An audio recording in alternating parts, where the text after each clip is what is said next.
So here we are coming up on 20 years of 9/11. And of course, we're all going to be inundated with the images of the Twin Towers going down again. And when Americans think about that terrible day, that's the image that they remember. But the other story, Flight 93, is so compelling, it kind of gets lost in the shuffle, right? It does. It's a real paradox that's thought to be sort of the afterthought of 9/11 because it didn't hit anything except the ground in Shanksville, Pennsylvania. And the heroic behavior of the passengers on Flight 93 is such an extraordinary story in American history. It may be the most heroic story of ordinary Americans in our entire history books. Because it's so extraordinary, it has completely overshadowed the rest of the story on Flight 93. And that's what I focused on in the novel and also in this American Heritage piece that I've just published.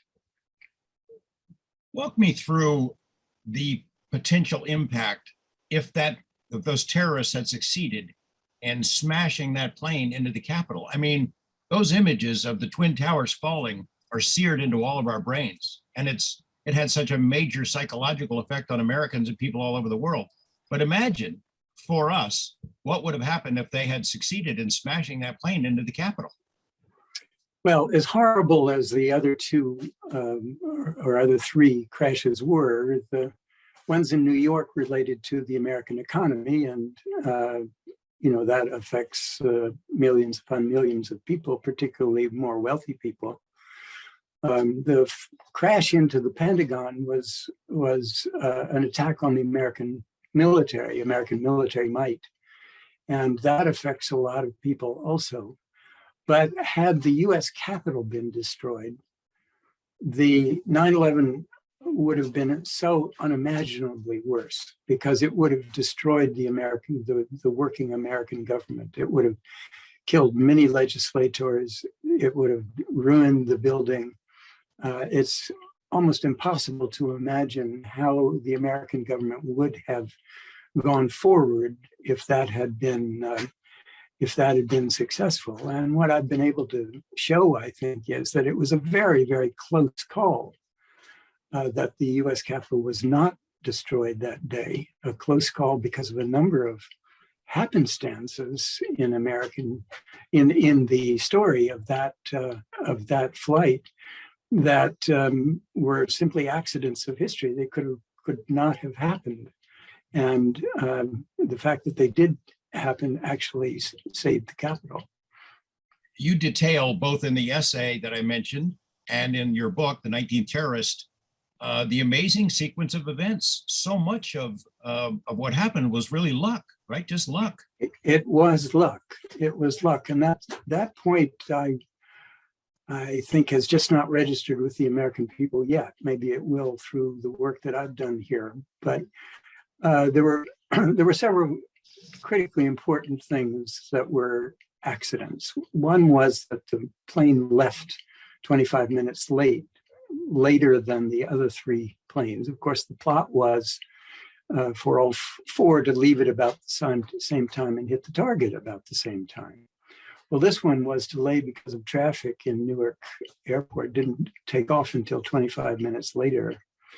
That's happenstance number one. Happenstance number two is that they didn't hijack the plane until much later than the other three, so that it was way out over eastern Ohio when the plane was actually taken over. That meant that there was a period of something like 25 minutes between the hijacking and when it actually went into the ground in Shanksville, and probably 35 minutes before it would have hit the Capitol. And then there's a third happenstance about cell phone traffic, that the passengers were able to get on their cell phones once the plane was hijacked. I didn't really know that was possible. At any rate, they did, and of course they learned about the other three attacks and quickly realized that they were part of the same plot. And then the fourth happenstance was that that particular terrorist crew was comprised of only 4 individuals as opposed to 5 in the other 3 planes. And the concept was that there would be 2 pilots, hijacker pilots in the cockpit, and 3 to manage the passengers in the passenger part of the plane. Well, one of those that was designated for Flight 93 got apprehended coming into Florida. So it meant that there were only these 2 fairly scrawny guys who were controlling those passengers. And the last happenstance is the passenger crew. It's pool itself, who was in that 33, amongst those 33 passengers, were some very athletic guys, quarterback on a high school team, a bungee jumper, an all-star field hockey player. So there were about 5 of them that had real chops as athletes. And then, of course, the last thing of all was the decision of getting together in a democratic way at the back of the plane and deciding whether to attack the cockpit or not. It was an act of democracy, and they decided to move and to act. So there are 5 or 6 happenstances that could clearly have been very different. And it was just, as you say, luck that it happened that way. Of course, we didn't have a camera there when that plane went down, unlike the Twin Towers. Right. So we were able to see the aftermath and not the crash itself. But you've been able to do so much research in reconstructing the events that happened on that plane. Can you walk us through the best scenario that you've been able to reconstruct about those final moments? The decision in the back of the plane to, I got, what was the final words? Okay, let's roll, which Right. gives you goosebumps. Gives you goosebumps Yes. hearing that. Right. How they approached, and do you think you know what happened in those final minutes? Yeah, pretty much. Once they made the decision to roll, they rushed forward, took over, obviously overwhelmed the 2 minders with their box cutters back there. And that probably wasn't so difficult for that group. And then they grabbed the console of the flight attendants, the carriage for the drinks and the food.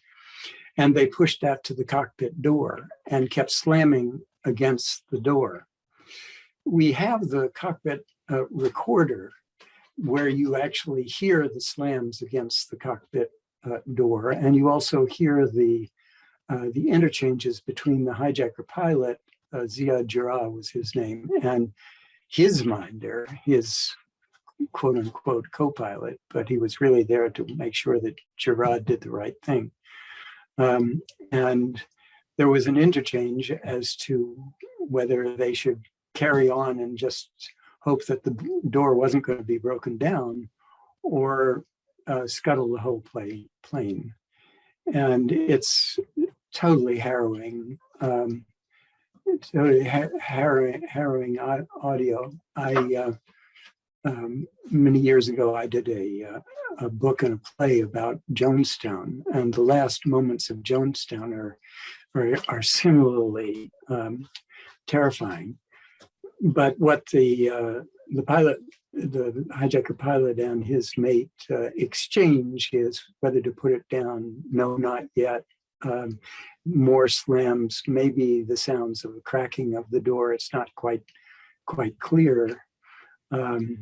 But one of them decides, okay, they're going to get in, put it down. And if that's not the only thing to say, there seems to be a slight disagreement between the hijacker pilot and his minder as to whether to crash the plane. And I think by inference, there was a struggle between the 2 where the minder actually seized control of the joystick and pushed it down for it to crash. Well, the hijackers knew it was a suicide mission going in. The passengers who were trying to take control of the plane also had to know it was a suicide mission, right? That they were going to die. Well, certainly at some point they felt that. Certainly the chances were great that they were going to die. But there's another extraordinary thing about this, and that is that in that 20-minute period when they had to decide whether to move or not to move, history would have told them that the hijackings from the 1960s, 70s, and 80s always eventuated in the plane being landed somewhere and negotiations being held on the basis of demands of some sort or another, and ultimately the passengers would get released. So in that 20-minute period, they had to completely scrap all of that history of hijacking to realize that this was totally a new ballgame and that it was a suicide mission. 20 years later, we really, I mean, it's changed us so much in so many ways, some subtle, some not so subtle, and a lot of them in bad ways. Would you agree? Well, I think there was a great avoidance about 9/11 for a very long time, certainly up until the 10th anniversary, which was about the time when I started to work on my book. And one couldn't really 10 years ago have the kind of conversation that we're having right now, because of course, understandably, the perpetrators of that mission were regarded as human monsters. And if you regard them as human monsters, there's no way you can sort of think about what their motivations might have been, any of the subtleties that we've been talking about here about the way the thing rolled out and so forth. It was just, these were monsters and they did this horrible thing. 20 years on, I think there's a considerable change. There seems to be a welcome to understand 9/11. Not only what happened, like what we're talking about now, but what the importance of it was to American foreign policy, for example, what impact it had on the relationship of the West, America and Europe towards the Middle East and Islam and the Arab peoples generally. That seems to be opening up for discussion now at the 20th anniversary. Now, at the end of the war in Afghanistan, the question has arisen all the time about is Afghanistan going to be another haven for terrorists the way it was before? And that's something that is to be a matter of concern. But we have learned, I think, a tremendous amount in US intelligence about how to monitor Afghanistan per se, for bad guys starting to train for international missions.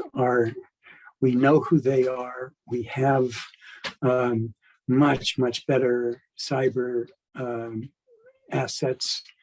We have all those people who fell flat on their face of the government that collapsed, and the people who were in the army that might be human intelligence about bad guys operating in Afghanistan. So I'm not so worried post Afghan collapse about Afghanistan being a haven again for terrorists.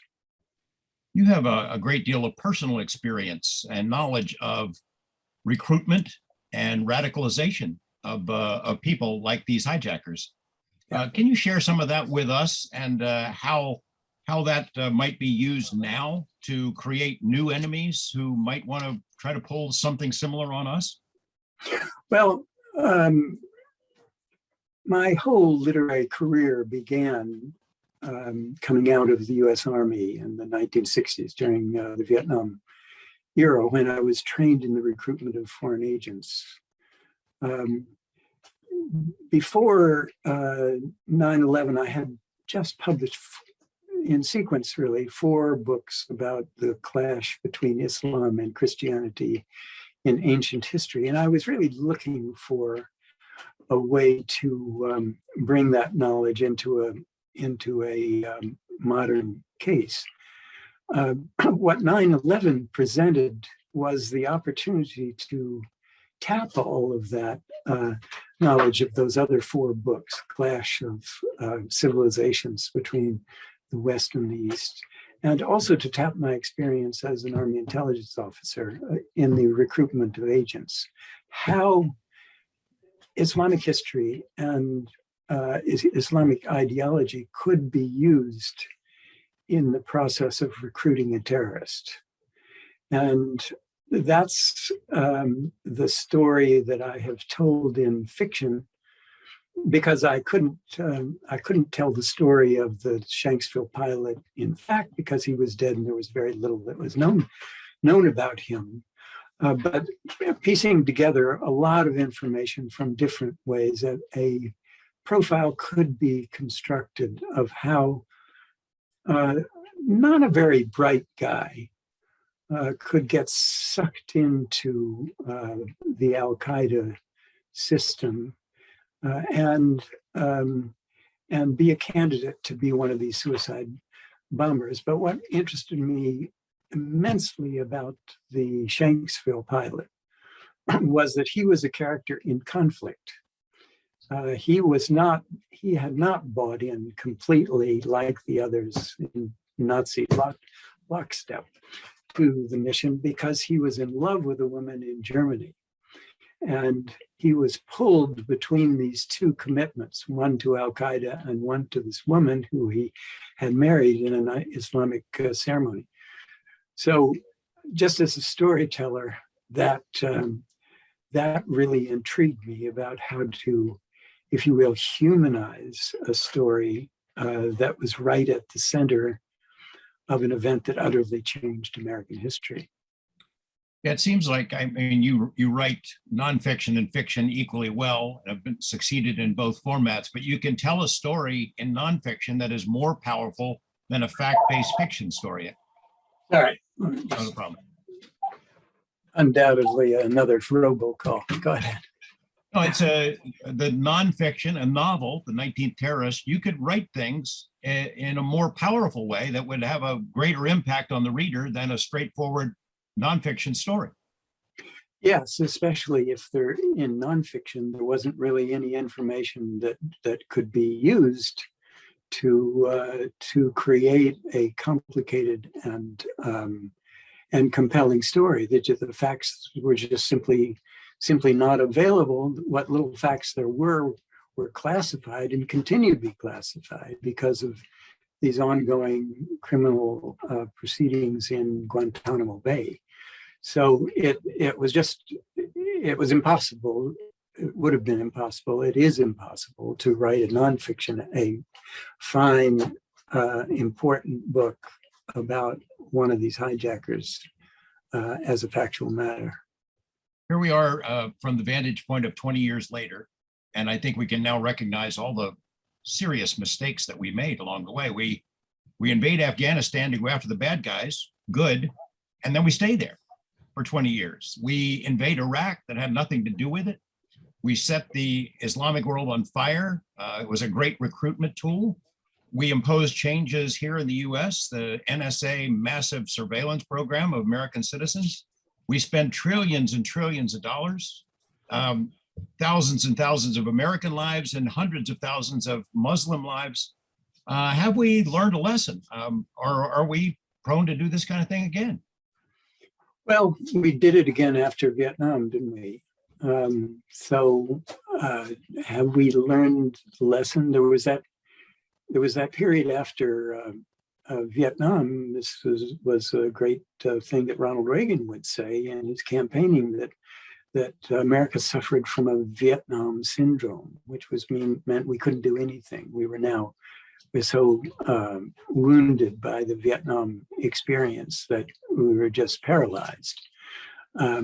we're obviously going to go into a long period of self-analysis as a nation now about how this could have happened. I mean, it starts right in the first anecdote that you mentioned right there about deciding, instead of just going laser beam after the criminals who brought our buildings down, like at Tora Bora. I mean, if you can't, as an American military, surround a mountain with all your assets and find a guy holed up in a cave somewhere, then, you know, you're not as good as you think you are. But had we been good and done that and apprehended Osama bin Laden right there in the days and weeks after 9/11 and his henchmen, what then? We wouldn't have, instead of what W. Bush said was we have to basically destroy all of the Taliban because they gave refuge to Al Qaeda, and then we have to basically occupy that nation for 20 years, and as you say, then go on to the absurdity of Iraq.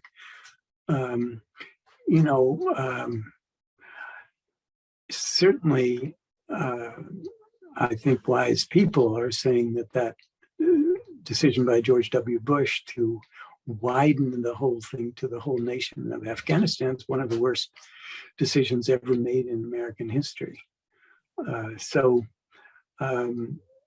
History doesn't repeat itself, does it? So there won't be just the same scenario like this one, but I'm, rather heartened by some of the things that I'm hearing from President Biden about a fundamental change in the tone of foreign policy in the future vis-a-vis trouble spots around the world, that we're just not going to, quick, load up the 82nd Airborne and go kill people. I think the one thing that sticks with me and bothers me the most to come out of that whole era was the torture, the use of torture, black locations, torture taxis. The idea, I grew up thinking of us as the good guys, that we wouldn't do that kind of thing. Regardless of the efficacy or usefulness of torture, the fact that we would stoop to that in response to those world events, it leaves a mark on me. I don't know about you. Oh, a deep mark. And yes, I mean, we've lost something very wonderful about this country, starting with Vietnam. Certainly this is piling on, and that particular thing we're the indispensable nation with the highest moral standards. Clearly we're not. As a former intelligence officer, we were taught back in the Vietnam period that torture was pointless, that it would, somebody in excruciating pain is going to say anything that you want them to say, and it would be unactionable and unreliable information. So how it came that these psychiatrists were employed by the CIA and others to think of the most ghoulish things to do to people to make them spout something is a terrible, terrible strain. I'm waiting to hear from Biden on that particular issue.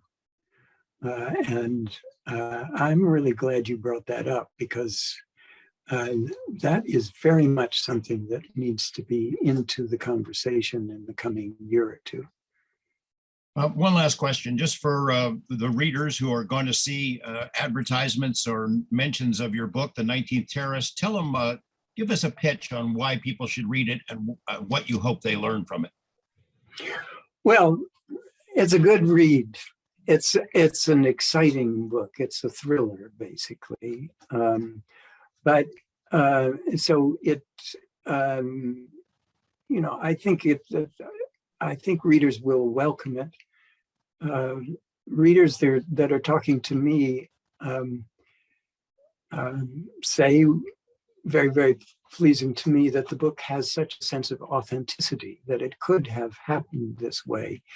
And that's what a good historical novel does, that the historical novelist does all the factual research that is possible to do before launching over into the realm of imagination, touching those areas that there are no facts to deal with.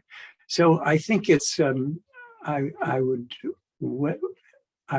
posit that it's a very, very interesting, not especially enjoyable read, but that it is full of insight, I believe, into that event, into one character.